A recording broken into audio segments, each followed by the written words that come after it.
Emmanuel Macron has been praised to the skies by Armin Laschet, Angela Merkel's heir apparent, in a clear indication of where his sympathies will lie if he succeeds her as Germany's chancellor.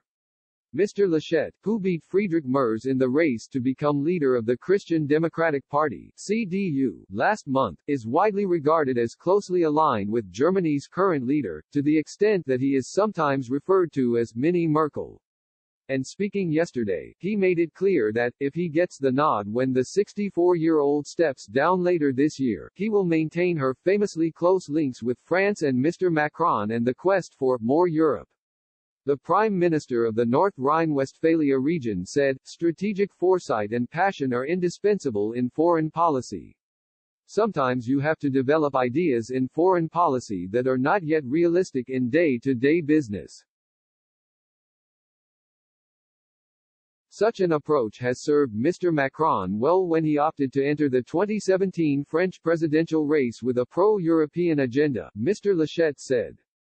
Mr. Laschet lavished praise on the Franco-German Treaty of Aachen signed in 2019, which outlines areas of cooperation with respect to armaments and technology.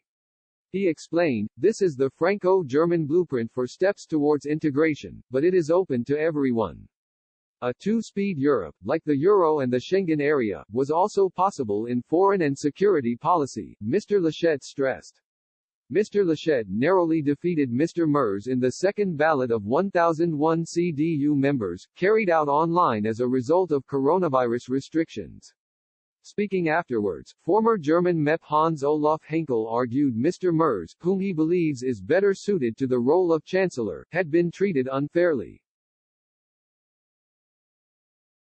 By pushing back the scheduled vote, Mrs. Merkel had simultaneously boosted Mr. Laschet's chances and hampered those of Mr. Merz, Mr. Henkel claimed.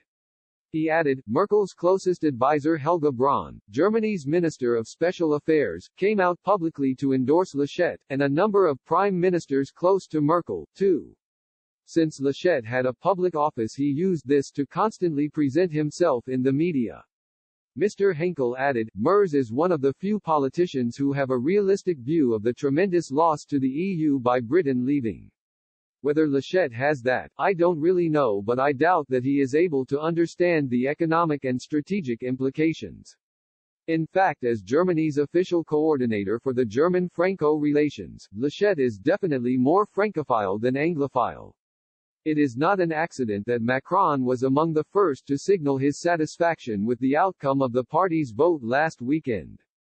Mr. Laschet replaced Annegret Kramp-Karrenbauer, who was unable to convince party members she had what it took to take over from Mrs. Merkel. Mrs. Merkel, who announced her decision to stand down last year, has been Germany's chancellor since 2005.